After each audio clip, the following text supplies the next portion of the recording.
ಚುನಾವಣೆಯಲ್ಲಿ ಹೆಚ್ಚು ಸದ್ದು ಮಾಡಿದ್ದು ಅಂದ್ರೆ ಪೇ ಸಿಎಂ ಅಭಿಯಾನ. ಅದೇ ರೀತಿಯ ಅಭಿಯಾನವನ್ನ ಲೋಕಸಮರದಲ್ಲಿ ಬಿಜೆಪಿ ಪ್ರಯೋಗಿಸಲಿಕ್ಕೆ ಮುಂದಾಗ್ತಾ ಇದೆಯಂತೆ. ಪೇ ಸಿಎಂ ಮಾಡೆಲ್ಗೆ ಗೇಮ್ ಪ್ಲಾನ್ ಆಗ್ತಾ ಇದೆ. ಲೋಕಸಮರಕ್ಕೆ ಮೋದಿ ನೀತಿ ಟಾರ್ಗೆಟ್ ಸಿದ್ಧವಾಗ್ತಾ ಇದೆ. ಹರಿತ ಶ್ವೇತ ಪತ್ರ ಒಂದು ಕಡೆ, ಲೋಕಸಮರಕ್ಕೆ ಇದು ಚಾಲೆಂಜ್ ಆಗುತ್ತಾ ಅನ್ನುವಂತಹ ಪ್ರಶ್ನೆ. 5 ವರ್ಷಗಳ ಹಣಕಾಸು ಸ್ಥಿತಿಯ ಮೇಲೆ ಚಾರ್ಜ್ ಶೀಟ್, ಕೇಂದ್ರವೇ ಟಾರ್ಗೆಟ್. ಕರ್ನಾಟಕದ 3 ಮಾಜಿ ಸಿಎಂಗಳಿಗೂ ಕೂಡ ಹಾಲಿ ಸಿಎಂ ಸಿದ್ದು ಗುನ್ನ. ಕೇಂದ್ರ ಸರ್ಕಾರದಿಂದಲೂ ಕೂಡ ಹಣಕಾಸು ನೀತಿಯ ಬಗ್ಗೆ ಶ್ವೇತಪತ್ರದ ಅಸ್ತ್ರ. ಇತ್ತ ಶ್ವೇತಪತ್ರವನ್ನು ಹೊರಡಿಸಲು ಸಿಎಂ ಸಿದ್ದರಾಮಯ್ಯ ಸಹ ಸಿದ್ಧತೆಯನ್ನು ಮಾಡಿಕೊಂಡಿದ್ದಾರೆ.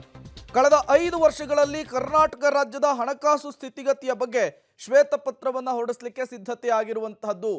ಈ ಶ್ವೇತಪತ್ರದಲ್ಲಿರುವಂತಹ ಮಾಹಿತಿಯನ್ನು ಆಧರಿಸಿ ದೊಡ್ಡ ಮಟ್ಟದ ಅಭಿಯಾನವನ್ನು ಮಾಡಲಿಕ್ಕೂ ಕೂಡ ಪ್ಲಾನ್ ಮಾಡಿಕೊಳ್ಳಲಾಗಿದೆ. ಮತ್ತಷ್ಟು ಡೀಟೇಲ್ಸ್ ಅನ್ನು ಕೊಡ್ತಾರೆ ನಮ್ಮ ಪ್ರತಿನಿಧಿ ಮಸೂದ್, ನೇರ ಸಂಪರ್ಕದಲ್ಲಿ ಜಾಯಿನ್ ಆಗಿದ್ದಾರೆ. ಮಸೂದ್, 23ರ ಚುನಾವಣೆಯ ಸಂದರ್ಭದಲ್ಲಿ ಪೇ ಸಿಎಂ ಅಭಿಯಾನ ದೊಡ್ಡ ಮಟ್ಟದಲ್ಲಿ ನಡೆದಿತ್ತು. ಕಾಂಗ್ರೆಸ್ಗೆ ಅದು ಒಂದು ಕಡೆ ಪ್ಲಸ್ ಕೂಡ ಆಗಿತ್ತು. ಈಗ ಮತ್ತೆ ಅದೇ ರೀತಿಯ ಅಭಿಯಾನ ಮುನ್ನೆಲೆಗೆ ಬರ್ತಾ ಇದೆ. ಲೋಕಸಮರದ ಸನಿಹದಲ್ಲಿ ಯಾವ ವಿಚಾರಕ್ಕೆ ಏನೆಲ್ಲ ಬೆಳವಣಿಗೆಗಳಾಗ್ತಾ ಇದೆ ಅಂತ ಹೇಳಿ ಮಸೂದ್. ಪ್ರೇಮ, ಅನುದಾನ ತಾರತಮ್ಯ ಖಂಡಿಸಿ ನಿನ್ನೆ ದೆಹಲಿಯಲ್ಲಿ ಕಾಂಗ್ರೆಸ್ನ ಬಹುತೇಕ ಎಲ್ಲ ಶಾಸಕರು ಕೂಡ ಪ್ರತಿಭಟನೆ ಮಾಡಿದ್ರು. ರಾಷ್ಟ್ರೀಯ ಮಟ್ಟದಲ್ಲಿ ಸ್ವಲ್ಪ ಇಂಪ್ಯಾಕ್ಟ್ ಆಗಿದೆ. ಇತರ ರಾಜ್ಯಗಳು ಕೂಡ ದೆಹಲಿಗೆ ಹೋಗಿ ಪ್ರತಿಭಟನೆ ಮಾಡುವಷ್ಟರ ಮಟ್ಟಿಗೆ ಅದು ಎಫೆಕ್ಟ್ ಆಗಿದೆ.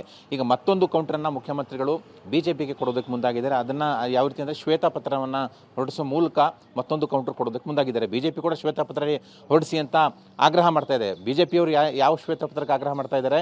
UP ಅವಧಿಯಲ್ಲಿ ಮತ್ತು ಈ ND ಅವಧಿಯಲ್ಲಿ ಎಷ್ಟೆಲ್ಲ ಅನುದಾನ ಬಂದಿದೆ ಕೇಂದ್ರದಿಂದ, ಎಷ್ಟೆಲ್ಲ ತೆರಿಗೆ ಪಾಲು ಬಂದಿದೆ ಅದನ್ನು ಹೊರಡಿಸಿ ಅಂತ ಆಗ್ರಹ ಮಾಡ್ತಿರೋದು. ಆದರೆ ಮುಖ್ಯಮಂತ್ರಿಗಳು ಈ ಅಧಿವೇಶನದಲ್ಲಿ ಹೊರಡಿಸ್ತಾ ಇರುವಂತಹ ಶ್ವೇತಪತ್ರ ಸರ್ಕಾರದ ಹಣಕಾಸಿನ ಪರಿಸ್ಥಿತಿ ಬಗ್ಗೆ, ಅಂದರೆ ಕಳೆದ 3 ಮುಖ್ಯಮಂತ್ರಿಗಳ ಅವಧಿಯಲ್ಲಿ ಹಣಕಾಸು ಪರಿಸ್ಥಿತಿ ಯಾವ ರೀತಿ ಇತ್ತು, ಯೋಜನೆಗಳಿಗೆ ಎಷ್ಟೆಲ್ಲ ವೆಚ್ಚ ಮಾಡಿದ್ದಾರೆ, ಕೇಂದ್ರದಿಂದ ಎಷ್ಟು ಅನುದಾನ ಬಂದಿದೆ, ಕೇಂದ್ರದಿಂದ ಎಷ್ಟು ತೆರಿಗೆ ಪಾಲು ಬಂದಿದೆ, ಈ ವಿಚಾರ ಇಟ್ಕೊಂಡು ಒಂದು ರೀತಿಯಲ್ಲಿ ಹಣಕಾಸು ಪರಿಸ್ಥಿತಿ 3 ಮುಖ್ಯಮಂತ್ರಿಗಳ ಅವಧಿಯಲ್ಲಿ ರಾಜ್ಯ ಸರ್ಕಾರದ ಹಣಕಾಸು ಪರಿಸ್ಥಿತಿ ಯಾವ ರೀತಿ ಇತ್ತು ಅದನ್ನು ಈ ಒಂದು ಅಧಿವೇಶನದಲ್ಲಿ ಮುಖ್ಯಮಂತ್ರಿಗಳು ಸರ್ಕಾರದ ಪರವಾಗಿ ಶ್ವೇತಪತ್ರ ಮಂಡನೆ ಮಾಡೋದಕ್ಕೆ ಮುಂದಾಗಿದ್ದಾರೆ.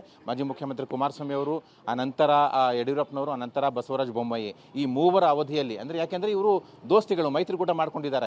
ಆ ಹಿನ್ನೆಲೆಯಲ್ಲಿ ಆ ಒಂದು ಸಂದರ್ಭದಲ್ಲಿ ಯಾವ ರೀತಿ ಇತ್ತು ಹಣಕಾಸು ಪರಿಸ್ಥಿತಿ, ಅಂದರೆ ನಿಮ್ಮ ಅವಧಿಯಲ್ಲಿ ಈ ಥರ ಇತ್ತು, ಈ ಥರ ಹದಗೆಟ್ಟಿತ್ತು ಅಂತ ಒಂದು ಬಿಂಬಿಸುವ ರೀತಿಯಲ್ಲಿ ಮುಖ್ಯಮಂತ್ರಿಗಳು ಈ ಶ್ವೇತಪತ್ರವನ್ನು ಮಂಡನೆ ಮಾಡೋದಕ್ಕೆ ಮುಂದಾಗಿದ್ದಾರೆ. ಇದೇ ಬಜೆಟ್ ಅಧಿವೇಶನದಲ್ಲಿ ಶ್ವೇತಪತ್ರ ಮಂಡನೆ ಮಾಡೋದಕ್ಕೆ ಟ್ರೈ ಮಾಡ್ತಾ ಇದ್ದಾರೆ. ಆದರೆ ಯಾವ ರೀತಿ ಕೌಂಟರ್ ಕೊಡ್ತಾರೆ ಅನ್ನುವಂಥದ್ದನ್ನು ಕಾದು ನೋಡಬೇಕು. ಶ್ವೇತಪತ್ರದಲ್ಲಿ ಏನಿರುತ್ತೆ ಅನ್ನುವಂಥದ್ದು ಕೂಡ ಎದುರು ನೋಡಲಾಗ್ತಿದೆ. Prem. Okay, thank you Masood ತಮ್ಮೆಲ್ಲ ಮಾಹಿತಿಗಾಗಿ.